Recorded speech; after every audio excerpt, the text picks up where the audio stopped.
Disclaimer: the views and opinions expressed in this program are those of the speakers and do not necessarily reflect the views or positions of any entities they represent. Listener discretion is advised.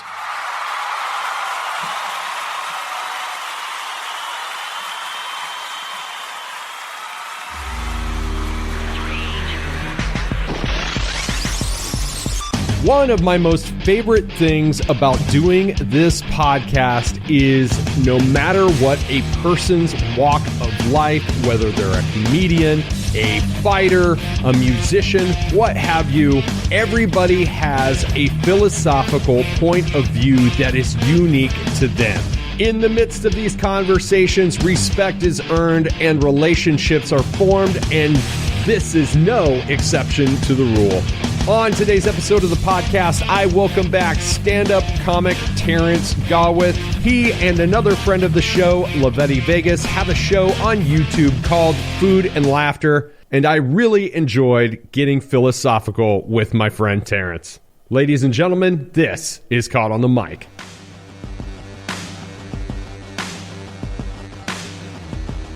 You know, I don't know about you, but I spend a lot of time on TikTok and Instagram, and it doesn't matter what I'm looking up. Usually it's guests for the podcast. My Instagram feed wants to show me every single OnlyFans model simulating fellatio in my suggested accounts. How about you? No, not too much. Just big booty shaking. That's it. You know, just other pervert stuff. I thought I'd just throw you off by talking about what my algorithm feeds me. And the thing is, like, man, I'm like, I don't look up porn. I don't look up OnlyFans models. I don't look up that stuff. I think it's my age. I think they see that I'm a male and I'm a part of a certain demographic, so they feed me what they think guys my age are looking for, and probably guys that aren't as confident and satisfied with their life, right, such as myself. So coming back once again is my friend Terrance G, Terrance Gawith. Thanks for doing the show again, man. It is a pleasure getting to sit down and talk with you one-on-one. Dude, likewise. Thank you. And like I said, it's an honor. And it's cool, man. I think you're a cool dude. This will be several rounds of being able to chop it up like this. And I like it. It's a more authentic format, right? Because the conversation will just kind of go wherever. That's what's fun. Yeah, absolutely. Absolutely. I was just a guest on somebody else's podcast the other day, and that's exactly what I was talking about, was the authenticity of this art form is unlike anything else. And I've done music, I've dabbled in radio and all these other things, and nothing beats this, man. Nothing at all. Yeah, well, I think when you look at our social media, right, like you look at how like the attention spans ebbed and flowed from like way back in the Vine days with 6 seconds, Instagram picking up to 15 seconds, TikTok comes around and then it's back to short form videos. Now it's back up to the long form. It's constantly done that. People are still consistently hungry for the long form conversation because it's not the snippets, because the snippets lie all the time. And I think people are on to that. Like, whereas you could say something here, somebody could snip it, blast it wherever, and it could be taken out of context. And everybody's like, Mike and T are just terrible people. And it's like, whoa. We've got an hour's worth to prove that that's not accurate. Right. And you have your own show with our friend Lavetti.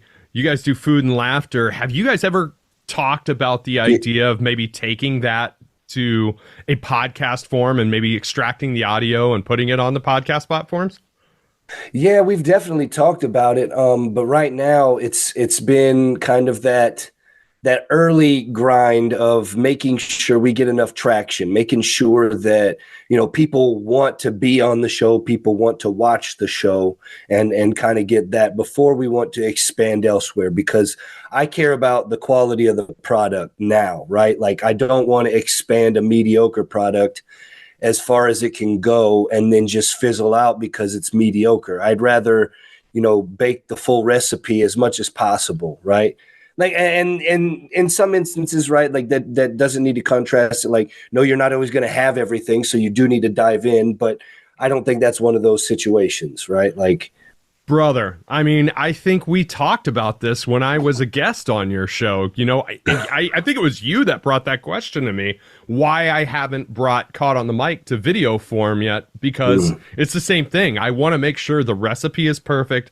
I want to make sure the video quality is something that I can stand behind, and that, Yep. you know, overall, the end result is bulletproof. Yeah, you're going to have some stinkers. Not every single episode that you're going to do is going to be a winner. But, you know, if you're constantly grinding, your winners will outnumber the losers 10 days out of 7 every week. As weird as it is, man, like kettlebells kind of changed my life a couple years ago. And what I mean by that is like the pandemic hit, I was resistant to them. And so I finally get into them, and I've realized they've worked a lot of wonders for me, right? And it really transformed how I looked at life, because I looked at workouts differently. I looked at everything way more differently pre-kettlebells. And post then, I've realized how you've got to ebb and flow with everything. You take the good days with the bad. You take those highs and the lows, because they create the highs, and you build that. But everything is a muscle, and you've got to work it out. Like my crowd work, it's a muscle. I'm weak at it. I've got to work that muscle out, right? My joke writing, it's on point. My off the cuff, it's on point. But if I don't work it out, those muscles get weak. It's that same thing, man. And let's talk about that. Let's kind of take a step backwards and let's talk about your pathway to comedy. Why don't you take a few moments and kind of talk your origin story? What brought you to Omaha, Nebraska, and the comedy scene in Omaha? Omaha, I really enjoyed it from afar. I was dating my now wife at the time, long distance. I was in DC. She was out this way. I was stationed out there. She was stationed here. And it really was a surprising hidden gem to me. I felt like there was so many different pockets of neighborhoods and everything. Different food cultures, different cultures and stuff that's kind of, you know, spread across, kind of meshed together in some areas. Yeah, it's still segregated, but we're lying if we say pretty much all big cities aren't still relatively segregated, but that's crazy, but it is what it is for now. But that we fell in love with that. And then she got out of the military and joined me out in DC. I was still in doing comedy, because I had started comedy before I'd gotten out of the military. And then we had a baby, and traffic just really rang out in my face. Like it was in the back of my ear, the commuting, that whole time being away.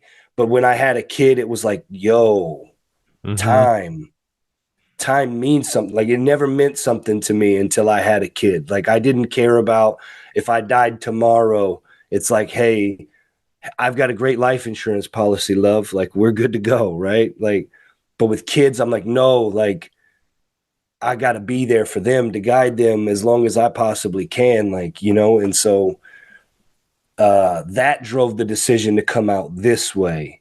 As far as comedy, man, like just life in general, I always loved it. I've fell in love with comedy movies. It's something that me and my dad would watch often. It was something that I've always had as my, I always kind of say it in a corny way, but it's true. It's always my sword and shield, right? Like it's that defensive and offensive mechanism. It's how I can arm and disarm everything. And it's just the way I see life. Like it's how I unpackage things. And so for me, it was just a natural gravitation towards finding my way on stage, I think. Nice. Who were some of your earliest influences in the comedy realm? Oh, man. Obviously, George Carlin was really big at that time still, because the last bits of his HBO specials were coming out. And so I had seen those. But the biggest bang in my face, by far, bar none, was Def Jam comedy. Martin Lawrence, Chris Rock, Mark Cooper. You had, I mean, just absolute heavyweights. You had Hamburger. You had Chris Thomas. Like, you had dudes that just would hit this arena full of people and not just make them laugh. Like, they would fall out laughing. Like, people would literally like throw themselves forward and backwards, howling with laughter, because what they'd said and how they said it, the face they would make, whatever, just set them off, man. So impressionable, man. Yeah. And so how did those influences kind of adapt to what you do now? Honestly, I think in a weird way, it's kept my foot in what comics call the urban scene, but that's really just kind of the polite white term for, the black rooms, right? Like Right. where it's predominantly black crowds, people, people in the crowd are predominantly black. The comics are predominantly black. It's what they consider black material, so you're going to hear, not as all the time thing, but as a relative rule of thumb, more cuss words, more explicit material and such. That's the general gist of it. And it's kept my foot in there because that's where I came up growing up in DC comedy scene. Like I was in black rooms. That's where I chopped up my funny. And the one thing I love about black rooms, and I want to continue to do them and enjoy black audiences, because funny's funny in general, number one, but number two, like black folks, they let you know when you're funny and they let you know when you're not in a different way from white people, man. And it's indescribable. Like you could probably see it, like watching it from an audience perspective and kind of have an idea, but you never know until you're on stage and they're just looking at you or they heckle you, because black folks heckling you is just next level. So do you think, acknowledging the cultural differences, do you think when you go and work predominantly white rooms, that's made you sharper? Honestly, man, I think it's created more of a rift for me because I'm unafraid to say a lot of the things that a lot of people won't say. And I make a lot of people uncomfortable with it, I think, from my perspective. Now, I don't want to come across too arrogant and be like, I'm so funny, they don't get it. That's not what I'm saying. Right. It's just from my perspective. I think I speak a lot of truths that a lot of people get, real wiggly in their seats when it's said out loud, right? Because I've had that to where people are just like, and then they'll come up afterward. Like that was their reaction the entire time, or just like, Right. but then they'll come up afterwards and be like, you were funny, man. You did great. And it was like, well, why the hell didn't you laugh? But so I think in the early stages of kind of morphing, I definitely think it was a more of a hindrance. But I think as of the last like month, I think I've been figuring it out. Now, Yeah. mind you, I've been doing this 10 years, but the last month, I think I've finally figured something out. That's one of those things, though. I mean, whenever you get something dialed in and you can kind of figure out your rhythm, and that goes to every avenue of life, not just comedy, not just music, not just podcasting. Like when you figure out a rhythm and you can figure out a way to ride that rhythm to your next destination, that's a magical thing. And it is very apparent when it's happening. So it sounds like that's happening to you in this moment right now. I hope something's clicking, because I think I've really relegated myself to the fact that like I'm not going to be what I thought I was when I started comedy, when I first wanted to start comedy. Yeah. But that's okay, because somebody locally, Mark Sibbett, he's a great comic. If you catch his shows at Barnado, he throws on great shows. He's a great dude, very funny guy. He said this in a post responding to one of mine where I was kind of conversing about not being where you want to be in comedy, essentially. And he basically said that his granddad said something about how even at the end of the day, you're a local comic, that's still pretty cool. And it's like, I forget that, because I forget sometimes in my aspiration for forward that I was a little boy that is my son's age, you know what I'm saying, that just wanted to do this because he wanted to do this, not because money needed to be a thing. And it's like, man, damn, like, and so I've come to that comfort spot of realizing that I'm not going to be at that level, but if I can get to a level where I'm doing something, getting better at it in the process and enjoying it, man. Yeah, that's a piece you can't buy. It really is. And Yeah. I tell you, just kind of to draw a parallel, I remember the first time I walked away from music was like 2006. My ex-wife was pregnant with my daughter, and I was like, okay, I got a kid on the way. It's time for me to focus on the day job, sharpening my career. I'm done with music. So, 9-10 months later, all I've done was sit on the couch, get fat, watch Scrubs reruns. And I'm like, shit, man, like doing the music thing is what helped keep me sharp. And my ex-wife at the time, she kind of resumed her life. Everything went back to normal for her. So I ended up jumping back into music. I was just like, man, if I can balance being a dad and doing music, like, and just do it for myself, then things will be right. And what ended up happening is I ended up stumbling into the most successful project I've ever been a part of. And it was kind of foolhardy because I was at a point in life where it's like, well, I can't really do anything with this at this point in life because I've already, put my flag in the ground where I want to be as far as a father, as far as a husband. But because I've surrendered to doing this art form for myself, I ended up landing in the best, most well-polished project I've ever been a part of. And it sounds like you're kind of in that similar vein of existence right now. I'm also the waiting for the other shoe to drop kind of dude, so I don't want to speak it out loud sort of thing. Yeah. So it's like I'll say I feel as though even with the setbacks that I've faced over the last couple of weeks, they don't feel as insurmountable as they used to. I don't feel as out of touch as I once used to feel as out of touch. I don't feel like I don't feel like I'm not a comic because, I'm not in local clubs constantly being featured and stuff like that. It's like I understand there's different journeys and everything now. And it's like I need to do this for me. And if I can just continue to do that for me, whatever comes that way is going to come that way from a positive thing rather than being driven by, the actual success piece with money and such. Right. Now, I'm not going to ask you to spill any tea. That's not what we do here. But the Omaha comedy scene is getting incredibly, I don't want to say crowded, but incredibly plentiful. Do you find that it's getting a little bit more competitive to occupy the rooms that there are in the area, or maybe not? I think every scene is the same. They ebb and flow, and the herd will cull itself at some point. Because if you genuinely love this shit, it's a fucking grind.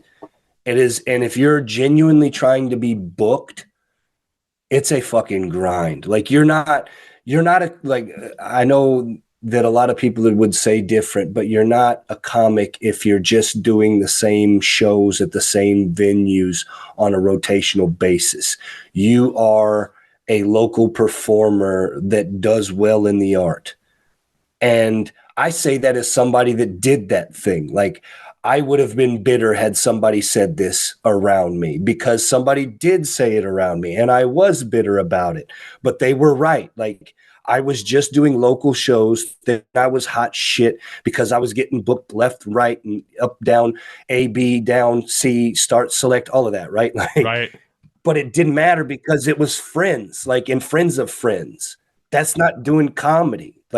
And so when you realize that you got to stick to it, I've realized in doing it in 10 years, man, with it becoming the passion project, people will walk away. Even if it's 3, 4, 5 years, people will walk away if they don't have a real heart in this shit. Yeah. Do you have any mental tricks that you use to help overcome those obstacles when times are a little bit more challenging? Oh, man. I wish I had good ones. I can tell you what I try. I try to walk down. I don't normally try to walk down memory lane. I don't think it's a good place to be, but in those moments, I think memory lane is a good place to be because it reminds me of where I've been. Yeah. And so for me, that's my first thing is recognizing, I've got to recognize that I'm spiraling, which I have a hard time doing that. Like, I'm getting better at it. Like, because when I start being like, well, fuck, man, I didn't do well, so I'm not a comic. Like, of course I'm a fraud. Like, I've got a day job still after, da-da-da-da-da-da-da. Like, all of that stuff goes through your head after a bad night, right? When you have a good night, complete opposite. You're like, I'll be leaving this day job in no time. This is what I meant to do. Like, I got this stuff, right? Like, right. And so it's just so funny. But where I start is recognizing that I'm spiraling. And if I can get there, it's so much easier. Yes. Because then I can just be like, hey, it's irrelevant. All right. It's just spiraling. If I can't, then I try to take that trip down memory lane and be like, hey, look, yeah, you did perform on this stage with such and such. You did go to here and do well. You did do X, Y, and Z minutes at this stage, that stage, and this stage, and did well. And you network with these people because they found you funny. Like, and so it's those things that you look back to I think kind of touch the wall a little bit and be like, oh yeah, I'm here. Do you listen to many audiobooks at all? No, I can't do it, man. I'm a page flipper. Okay, I'm going to tell you. I'm going to suggest something to you. I'm in a weird page flipper right now myself. Okay, I'm going to suggest something to you if you haven't read it or you haven't had a chance to listen to it. And I've been recommending the shit out of it lately, but Atomic Habits. Have you heard of this book? I have. Yeah. Okay, so I am on my second pass of it, and it's because I needed to address two things. I needed to get my fitness routine back in order, and I had some things with my day job that I needed to get back in order. And as a result, it kind of has a domino effect through every area of your life, so it then ends up impacting the podcast and everything. And there's a great line. I think if a person wants to dive into this book, at a bare minimum, get in the first 4 chapters, because there's a philosophy that is expelled here where he says, when you focus on the processes and refining the processes, the goals will take care of themselves. And that sounds like such a simple statement. It sounds like such a simple statement. But the thing is when you take that simple sentence, when you focus on refining the processes, the goals will take care of themselves. It makes everything that you do in your life that much easier, because we all get so much anxiety because we're not hitting our goals tomorrow that we probably aren't meant to hit for another year. You know what I mean? You said that was from Atomic Habits? Yes, sir. Man, that shit sounded philosophical to me. So I carry around, literally, I'd have to show it to you. It's beat to shit, and it's only a couple years old. But I carry around Marcus Aurelius' Meditations with me pretty much everywhere I'd go and refer to it. And like, he'd be saying some shit like that. So I was like, damn, that's philosophical. But that's so true, man. Like, if you say, damn the end goal for now, or just damn the end goal, and I can just get so good at being good at this thing, the goal absolutely takes care of itself. Right. Yeah. It's crazy because I've already listened to the book once and it didn't sink in with me quite as hard the first time, but now I'm on my second pass. And like, so part of my daily workout routine, I don't run as much as I used to. I do the 30-12-3, which is 30 minutes on a 12 incline at 3 miles an hour. And that'll work your ass out, whether you realize it or not. Yep. So during that 30 minutes, I've committed myself. I have to listen to a half an hour of this book while I'm on this treadmill, whether I want to listen to it or not. I have to listen to it. And it's so much shit sinks in, bro. It is life-changing. The past 3 weeks, I have been so dialed in. And so whenever I hear the challenges of, local stand-up comedy, going after creative goals and such, I can't help but say, dude, check this out. Just trust me. I'll definitely give it a check out, man. I got to finish this book I'm on now called Blind Sight. It's getting pretty damn interesting, but I'll definitely check it out. Yeah, how do you feed yourself creatively, and how does it lend to your comedy?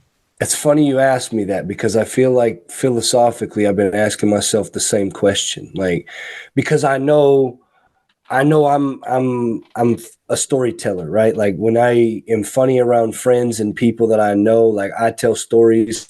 I've got the pacing, the timing. I've got the scene setting, the suspense, all of it. Like, it's all in the tone. It's pap, pap, pap, pap, pap. And I feel like I'm just now starting to warm that up somehow on stage. And so I've been odd, and it's kind of that thing that you talked about where you're finding that groove, right? Is where I feel like I'm finding that groove, and I'm getting ready to grip on something, but I don't know what it is, but I know that it's there and I'm going to grip the hell out of it. But anyways, so I've been asking myself that same question, right? Like, what makes me funny? What makes me charismatic, all these things that you need to be as a stand-up and all that. I try reading. I think reading is absolutely important. I read all over the place, man. I read news, I read books, I read fiction books, nonfiction books, all kinds of stuff, man.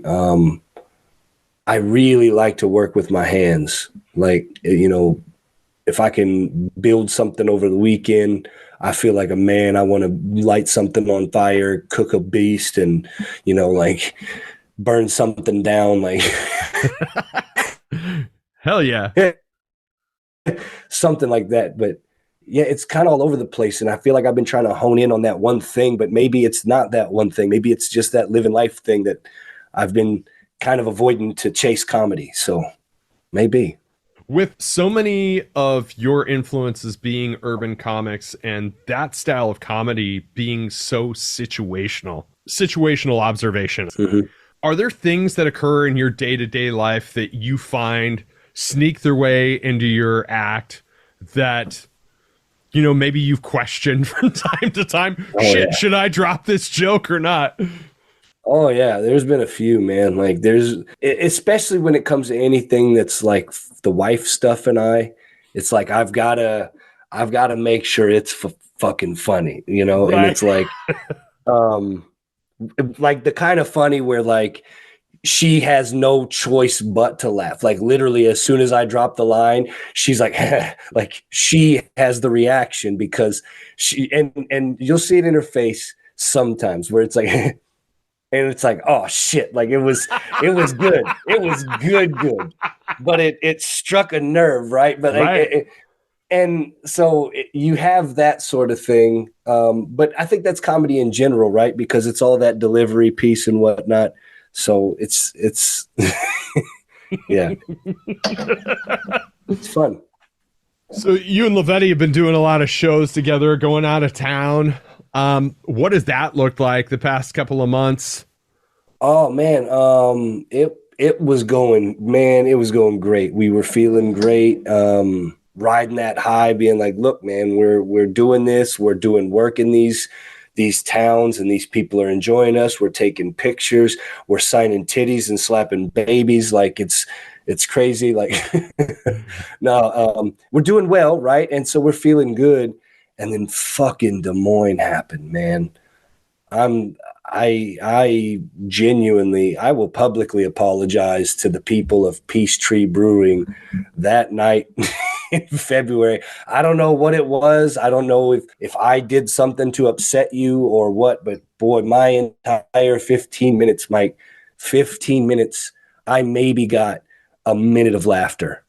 Maybe. Is it the same material you've run everywhere else? Dude, I think literally had things not been going so well and I'd not feel like things are kind of starting to click, I think that would have destroyed me. I'd have been like 10 years in and I just ate shit like that. I'm definitely done. Like, right. I was like, yo, I looked at myself and said, motherfucker, don't quit your day job. Like, you're clocking in at 0500, my boy. Like, we're going to do it like that. Shit happens, dude. Yeah, I mean, that's the thing, man. And it happens to everybody in every single avenue. Let's talk about an area where you've had some wins. You've had some really good engagement on TikTok with some of the videos that you've created. Kind of for somebody that hasn't followed you on social media and isn't seeing what you're posting, why don't you describe it for the audience? Man, I am all over the place. I guess you could say manic. Like, I don't want to be too much of one thing because then you get labeled like, and this is going to be the cop-out answer, but like everybody's chasing that shit. Everybody's chasing that viral shit. I want to have my signature on this and I want to do this and forget all that. Like, it's supposed to be fun. And so like, that's what I'm trying to get back to because I was doing that, man. I got to post at this time and doing this and and it's like, for what? Like I'm raking in, a few more thousand views for it, but it really ain't, it definitely was not satisfying because none of it was organic. None of it felt fun. It all felt forced. It all felt fake. And I hated it. Yeah. I hated it. And Yeah. so I've gotten back to, for a while now, just kind of having fun and really just enjoying what it is that I post. Like, and I take the weekends off, man. Like, you're not Yeah. supposed to Same. do that as an influencer thing, but it's like I force myself to, and I force myself to take the weekend off.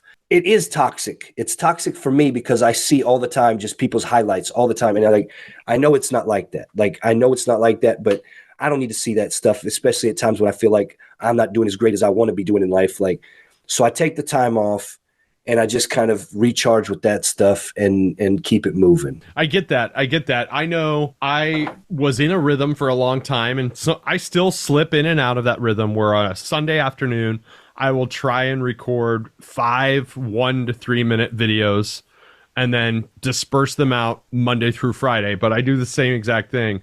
I take Saturday and Sunday off because that time is for everybody else. Yeah. That too is such a grind. You really start looking into the analytics of TikTok. It feels like it's slipping and getting less organic anyway. You know, they're not licensing certain music on TikTok anymore.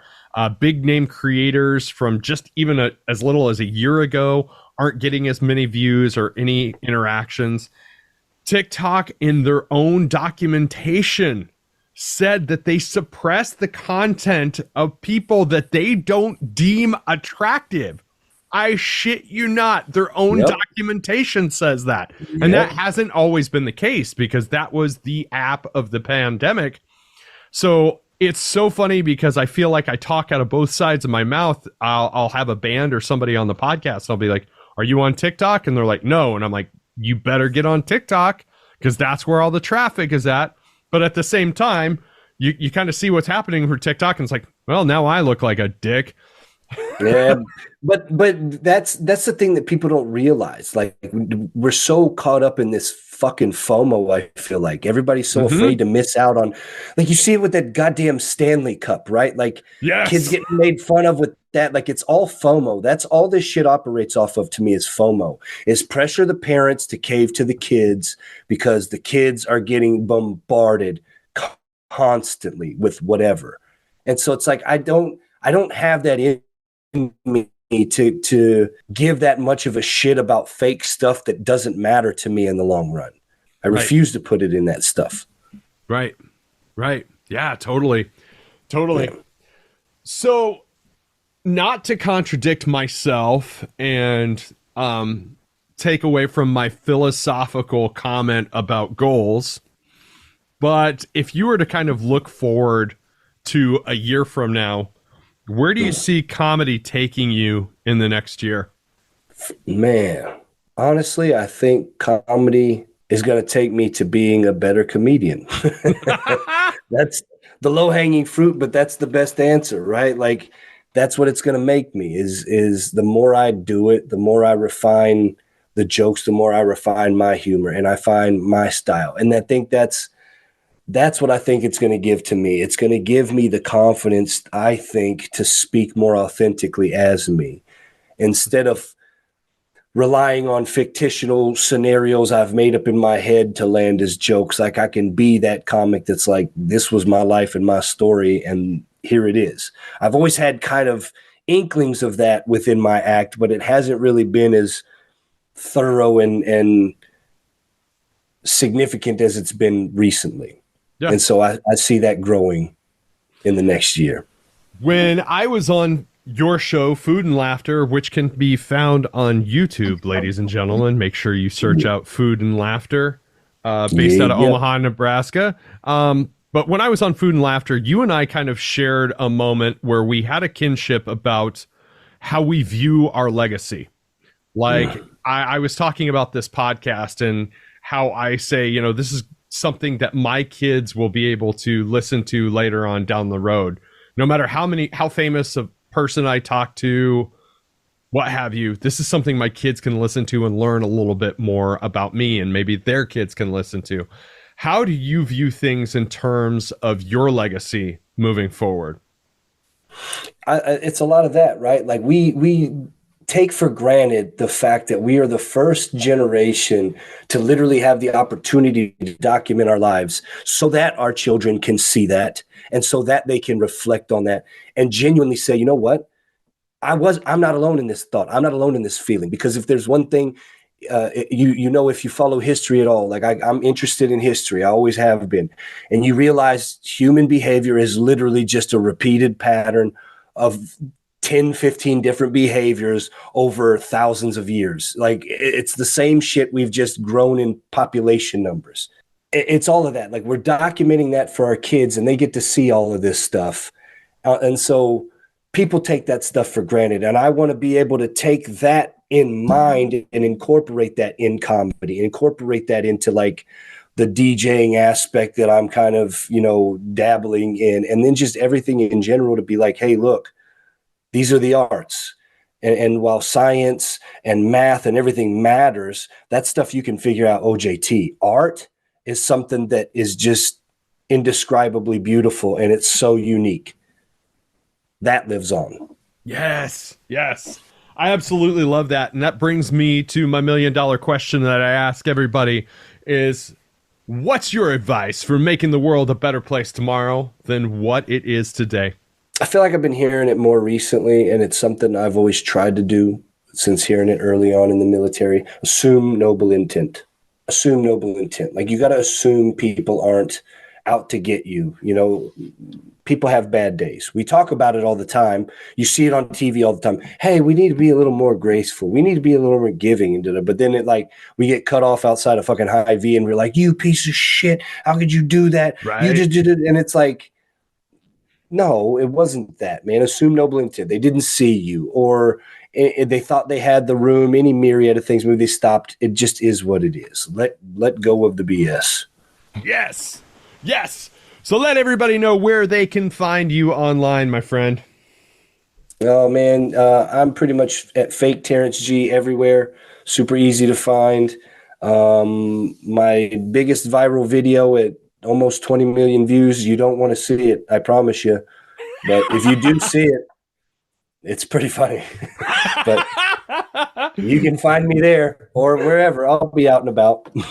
Dude, I love it. I got to tell you, man, from the moment that we first had a conversation many months back, even on to now, I really appreciate the development of this relationship. I am proud to call you a friend. I look forward to when we can run into each other in the real world again in the future. When's your next gigs? Bro. Oh, man, I've got hosting at Interrail Food Hall every Thursday. It's in Exarban Village here in Omaha every Thursday from 6 to 8 p.m. I'm the host. I make jokes. Play some music bingo. It's free. You can win free prizes, and I'll be telling jokes all around the area. I'll be at Backline. I'll be at Emmett's. I'll be doing those as open mics, so you can come see me bomb. My next one, is it Iowa City? Somewhere in Iowa. Yeah. They'd better not boo me. Ladies and gentlemen, you heard it, at Fake Terrance G on all social media platforms. Brother, thank you for doing the show. Oh, man. The world's a much better place with you in it. Oh, man, likewise with you, brother. Another fantastic conversation with my friend Terrance G. Make sure you follow him on social media at Fake Terrance G. Search him out for your entertainment whenever he is performing stand-up in your area. Trust me, it is 110% worth it. While you are being generous with the social media follows, make sure you're following Caught on the Mic on all social media platforms. Visit me, www.caughtonthemic.com. And while you are on your favorite podcasting platform, make sure you give me the highest rating possible. Guys, I am in a massive growth pattern with the show right now. Big things coming soon. Stay tuned. More to come. This has been Caught on the Mic with Michael Clark. I'm Michael Clark. Until next time, thank you.